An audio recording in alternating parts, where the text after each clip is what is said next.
Fala, meu lindo! Meu lindo, minha linda! Aleluia! É lindo! Eu tô feliz de estar aqui com você. Coisa linda, coisa fiel. Ei, lindo, grava isso que eu vou te dizer. Deus tem um plano com você. Eu quero que você grite no Uber, no ônibus, quer que você diga: yes! Deus tem um plano comigo, exato. Você não é um acaso, você não é um acidente da história. Deus sonhou com você antes de você se formar no ventre da tua mãe. Há um projeto de Deus com você. E Deus não tem filhos favoritos. Deus tem filhos que amam a Ele e colocam Ele no centro da sua vida. Então eu quero dizer para você: o plano de Deus é perfeito e Ele não será frustrado. E isso é só para que você entenda. Não importa absolutamente nada. Se tiver um plano, o plano vai acontecer. Amém?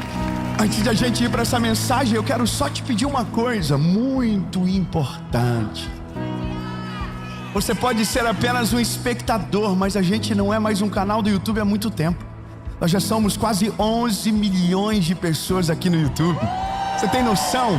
Eu quero que você saiba que tem gente que acorda segunda-feira com o reloginho despertado 7 horas e só sai de casa depois de uma mensagem. Então isso não é mais um canal, é muito tempo, isso é uma comunidade. E eu quero convidar você para ser parte do que Jesus está fazendo, para viver o melhor de Deus para a sua vida. Então me ajuda a fazer com que esse vídeo vá mais longe. Curte o vídeo. Quando você curte, o YouTube entende que é algo relevante.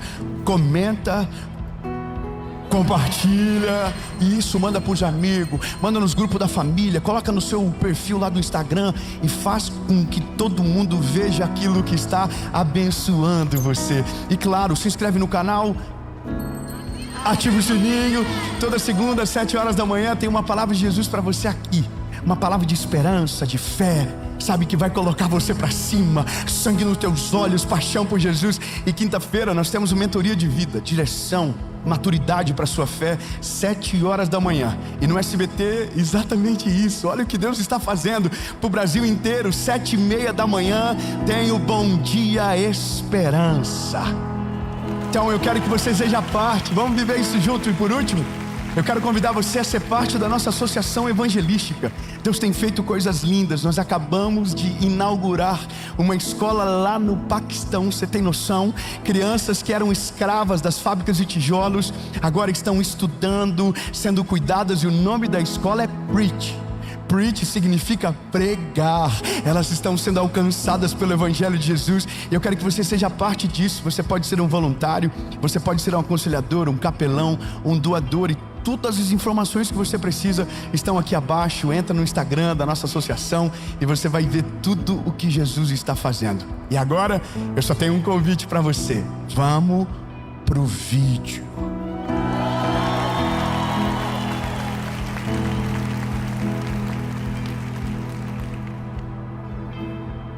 Não deu nem tempo de eu tomar água.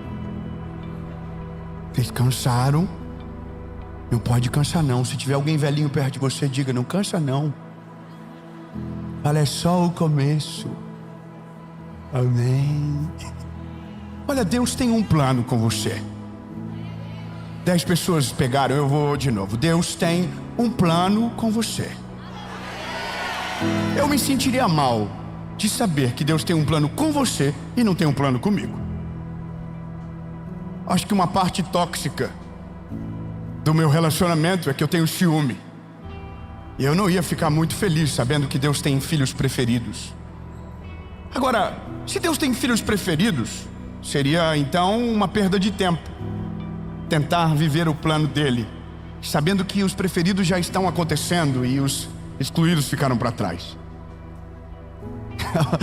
Alguém comentou esses dias na rede social da minha esposa: de fato, Deus tem os seus preferidos. É que ninguém sabe por onde a gente passou. Ninguém sabe as dores que a gente viveu.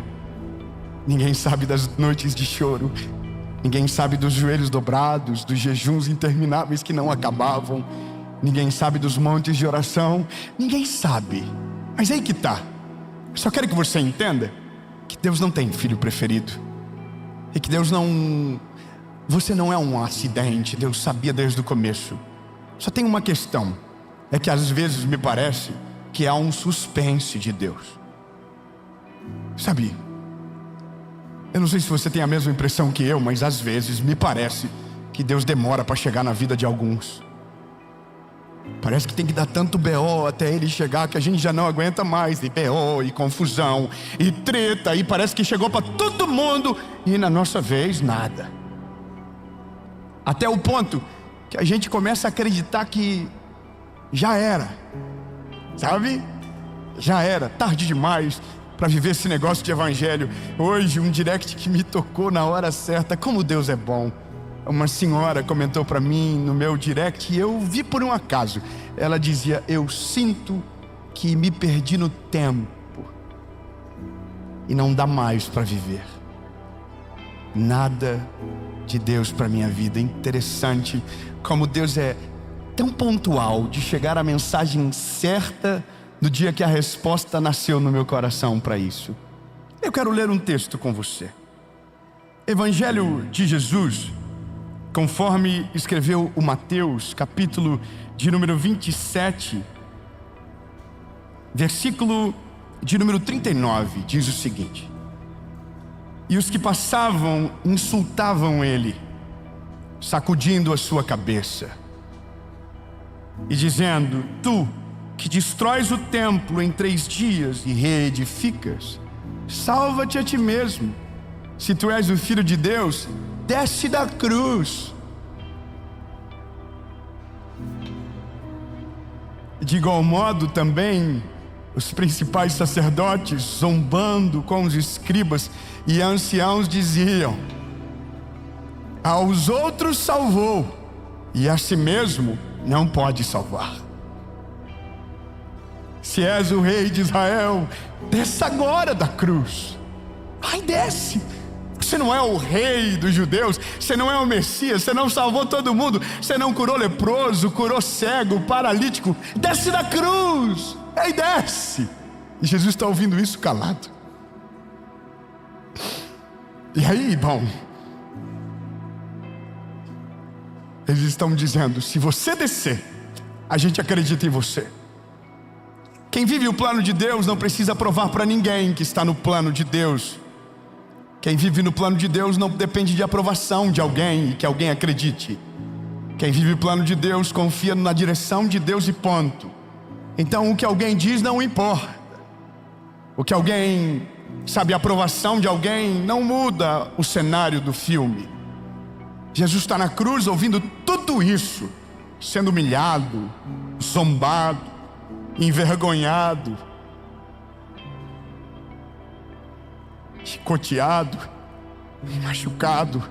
Pediu água e deram vinagre. Humilharam aquele que curou leprosos, curou paralíticos, deu vida aos cegos, ressuscitou pessoas do mundo dos mortos. Lázaro estava morto 4 dias.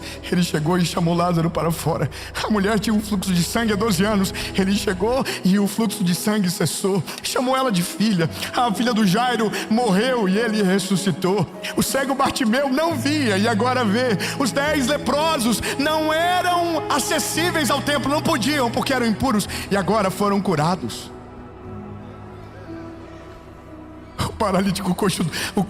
O paralítico do tanque de Betesda, 38 anos, não conseguia andar. Jesus chegou e ele começou a andar. A mulher, sabe, a mulher do poço de Jacó, estava perdida e Jesus deu direção a ela. Ele curou, ele fez, multiplicou pão, peixe, fez tudo, vivendo o plano de Deus. E agora é esse homem que está na cruz. É esse homem que está todo manchado de sangue. É esse homem que está todo cortado de chicote. É esse homem, era o nosso Salvador. Eu não consigo falar disso sem me doer. Eu não consigo tentar Imaginar isso sem saber que era inocente, completamente inocente, e agora está no meio de dois ladrões. Era um homem que foi trocado por um bandido. Soltaram Barrabás e colocaram ele. Isso era um símbolo, era um sinal. Provavelmente pessoas que foram curadas por ele estão no meio da multidão dizendo: solta Barrabás. Só aguenta isso quem está vivendo um plano maior. Só sobrevive a isso quem sabe que Deus está fazendo algo maior. Só resiste quem sabe que Deus está no controle.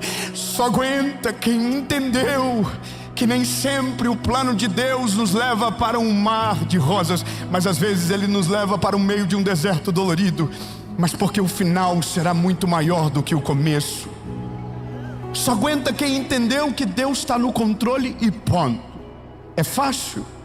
Não. Não é fácil. Dói demais, dói demais. Só que aí ainda há uma esperança. Qual é a esperança? Alguém vai tirá-lo da cruz. Os 12 discípulos vão começar uma rebelião, vão se voltar contra os soldados romanos, vão gerar um motim de convencimento no meio da multidão que pediu para que Barrabás fosse solto. Mas a Bíblia diz que enquanto tudo isso está acontecendo, um discípulo está negando, o outro está recebendo 30 moedas de prata. Até quem era para estar junto está longe. Você entende a loucura do negócio? E Jesus está na cruz. Só que eu quero que você lembre, toda vez que eu falar uma coisa dolorida, diga: mas Deus tem um plano. Então eu vou falar de novo, Ele está na cruz. Pedro está negando Ele. O chicote está cantando. Deram vinagre ao invés de água. A situação da sua vida saiu do controle.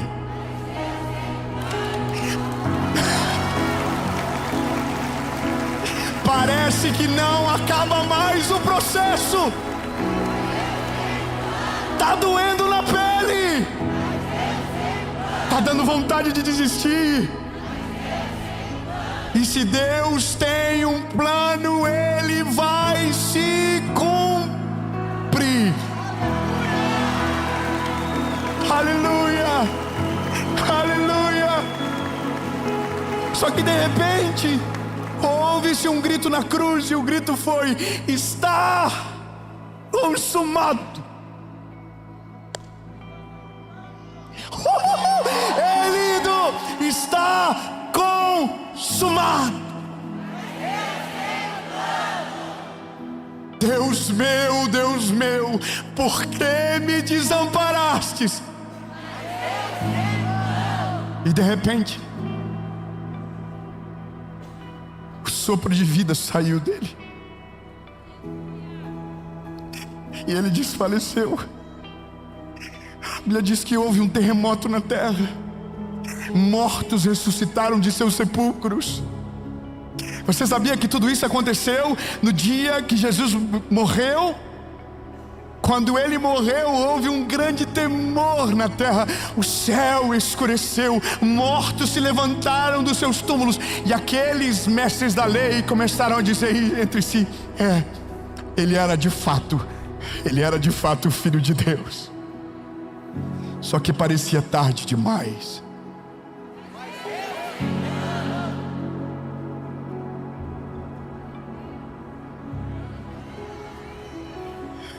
Você está pegando. José de Arimateia comprou um túmulo, entregou o túmulo dele, na verdade, da família, para Jesus. E ele foi colocado dentro do sepulcro porque estava morto.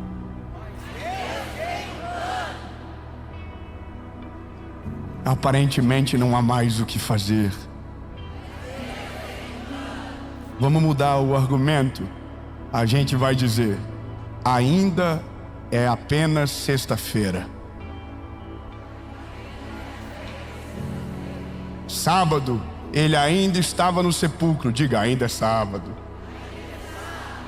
Se tiver alguém desavisado perto de você, fala assim: domingo acontece um lance maravilhoso.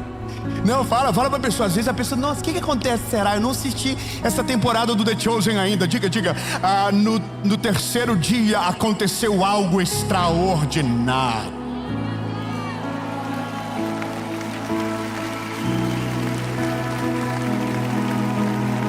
Terceiro dia, você não vai celebrar Pokémon, você vai pular da cadeira. Tudo acabou, não tem mais esperança, o Salvador morreu.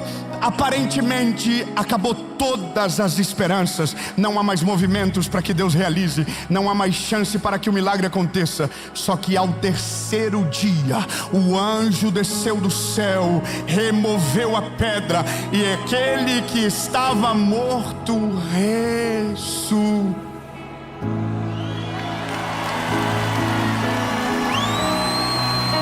É isso!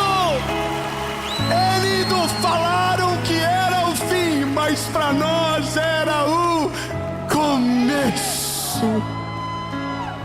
A morte não teve poder para parar. Aonde está a morte, os teus agrilhões? Você não conseguiu parar, não deu conta. Jesus está vivo. Diga: Jesus está vivo. Jesus está vivo. Elindo, comenta aí: Jesus está vivo. Jesus está vivo. Se você for lá em Israel, depois que esse rolê todo passar de guerra, você vai no túmulo dele. Você vai entrar e tem uma placa no lado esquerdo, está escrito assim: He is not here, He is risen. Ele não está aqui, Ele já ressuscitou.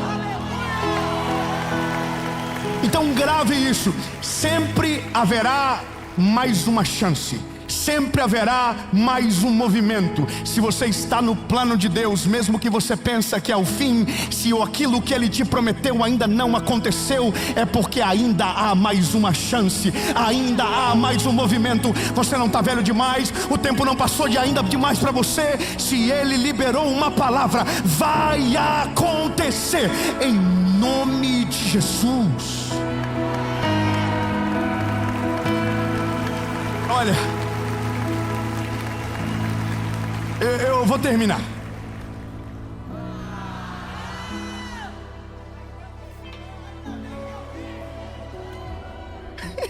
Eu achei estranho agora.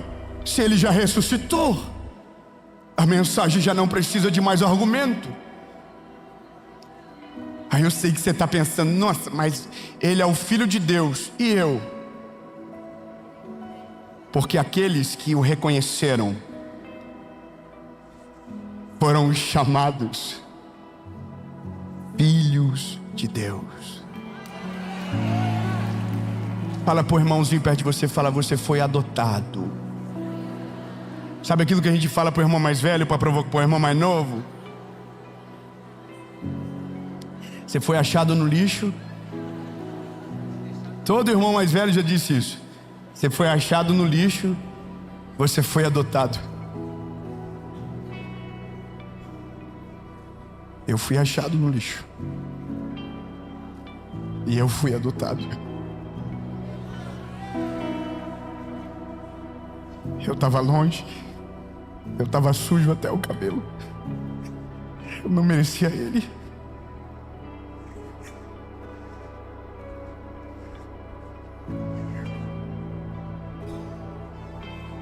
Mas Ele me olhou, Ele escolheu me amar. Ele escolheu me amar.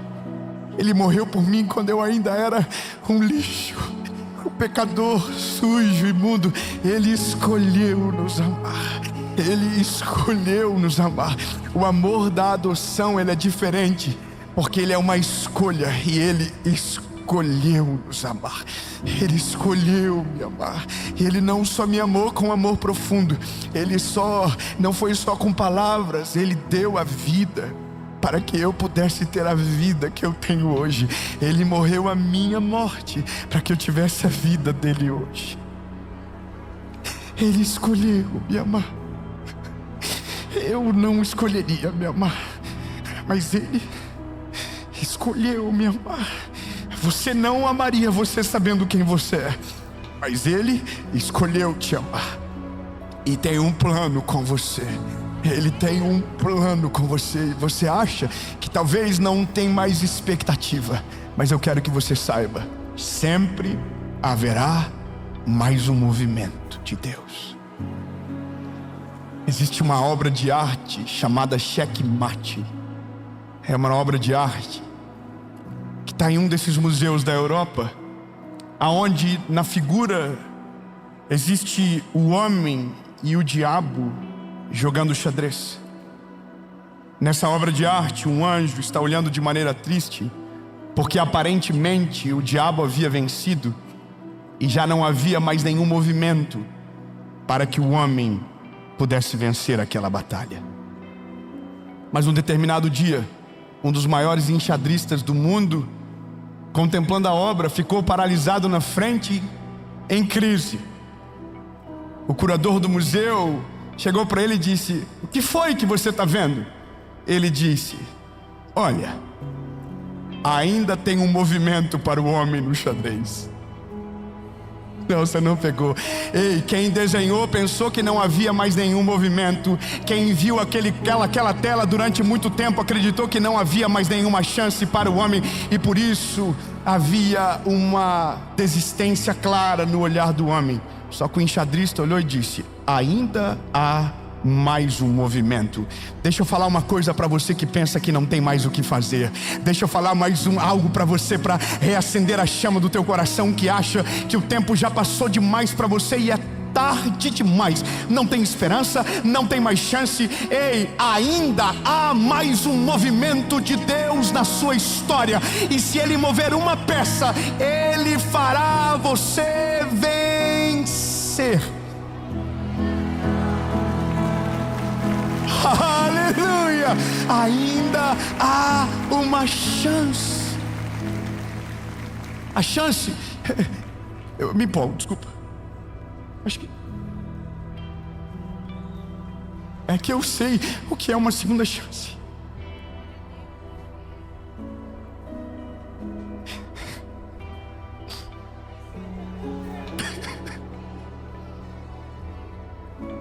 Esse aí é meu Deus. Quando eu comecei a pregar, eu tinha 20 anos. A primeira mensagem que eu preguei devia ter umas 30 pessoas me ouvindo. Não havia teologia profunda na minha mensagem. Era apenas um menino que tinha vivido uma segunda chance.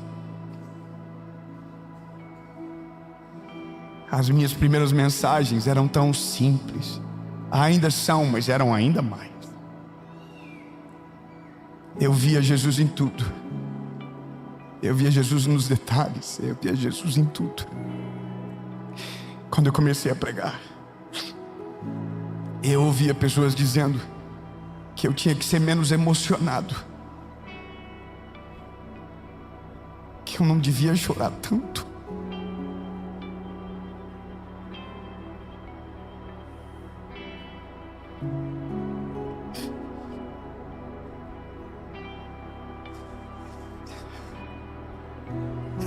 As pessoas falavam que eu precisava ser mais maduro na fé. Eu era muito menino. Um dia alguém fez um vídeo lá no começo, dizendo que era para ter cuidado com essa fé infantil, de pedir pedir para tudo para Deus, porque tinha ouvido uma mensagem minha que eu havia dito que até para atravessar a rua eu orava pedindo direção. Mas era o meu começo. Mas o que as pessoas não sabem é que quem um dia perdeu toda a esperança e viveu uma segunda chance de Deus por causa do plano que Ele tinha, não consegue se acostumar com isso. Eu não consigo me acostumar. Eu vou viver uma vida inteira pregando sobre Jesus e eu nunca vou me acostumar com essa mensagem. Eu nunca vou me acostumar com as mãos que se levantam. Eu nunca vou me acostumar com os milagres que vivo na minha casa. Eu nunca vou me acostumar com Quando alguém me encontra no aeroporto, quando alguém me encontra em qualquer lugar e diz: meu casamento foi restaurado, eu nunca vou achar normal. Porque eu creio no Deus das segundas chances. Eu creio num Deus que nunca perdeu o controle da nossa história. Eu creio num Deus que tem poder sobre tudo, sobre tempestades, sobre caos da nossa vida. Eu creio num Deus que não nos abandona. Eu creio num Deus que mesmo quando a gente vai longe, vira com as costas para Ele, Ele não para de nos amar e não desiste da gente. Eu creio num Deus que mesmo quando a gente fica todo bravinho, dizendo que Ele nos abandonou, mesmo assim Ele permanece nos amando e não desiste da gente. Eu creio num Deus que nunca perde o controle da nossa história. Eu creio num Deus que mesmo quando tudo aparentemente está dando errado, Ele está orquestrando todas as coisas, porque está nos preparando para algo poderoso, que um dia a gente vai olhar para trás e vai dizer que valeu a pena. Eu creio nesse Deus que nunca perdeu o controle. Sabe?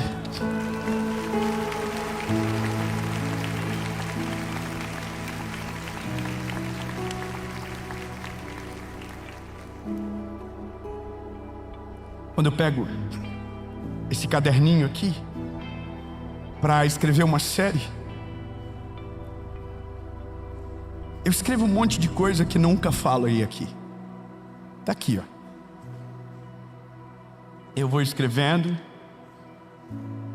Ao longo dos dias que se passam, eu vou escrevendo no meu telefone. E no dia da gravação eu sempre paro e escrevo tanta coisa.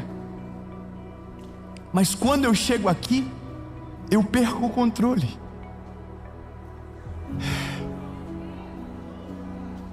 Eu vou te falar algo difícil de entender, mas é importante. Às vezes, o que a gente mais precisa é perder o controle de tudo para que Deus possa assumir o controle total. Quando nós perdemos o controle, é aonde Deus entra com a excelência do seu poder e da sua glória, para fazer aquilo que estratégia humana não consegue, para fazer aquilo que sabedoria humana não dá conta, para ir além de qualquer diagnóstico, para contrariar qualquer expectativa de homem. É quando a gente perde o controle. Quando você perde o controle, Deus entra e assume a circunstância, e aquilo que você tentou sozinho a vida toda, no dia que você perder o controle, você vai descobrir que quando Deus coloca a mão, aonde havia guerra, a paz se instala. Aonde havia caos, a paz desce. Aonde havia dúvida, a certeza se manifesta. Aonde havia problemas insolúveis, o milagre chega. Porque mesmo você pensando que você perdeu o controle, Deus nunca perdeu o controle. Ele sempre esteve olhando para você. Ele sempre esteve cuidando de tudo. Mas a maior expectativa de Deus sobre nós é quando a gente diz: Deus, eu não quero mais controlar sozinho. Eu quero que o Senhor controle. Senhor, eu quero viver o teu plano para mim.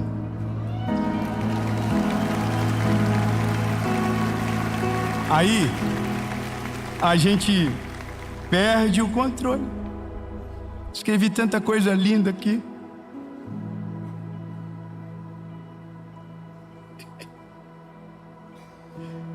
Olha que coisa, não falei nada disso. E não precisa. Porque é bom quando Ele assume controle. É muito melhor quando Ele assume o controle. Deus, obrigado, porque o Senhor sempre esteve no controle de tudo. Jesus, o teu plano é melhor do que o meu. Os teus sonhos são melhores do que os meus. Ei, reconheça isso. Os planos de Deus são melhores do que os seus. Jesus, os teus planos são melhores do que os meus. Obrigado por cuidar de mim. Obrigado por não me abandonar. Obrigado por não desistir de mim. Obrigado, Jesus, porque Tu é tão maravilhoso que vivendo uma vida toda te agradecendo não será o suficiente, porque nunca conseguiremos pagar o amor que o Senhor nos entregou. Jesus, no meio do caos da nossa história, assume o controle completo da nossa vida, das nossas decisões, da nossa família, dos nossos filhos, dos nossos negócios. Em nome de Jesus, Pai. Mesmo que pareça o fim, ainda há uma chance. Em nome de Jesus. Amém.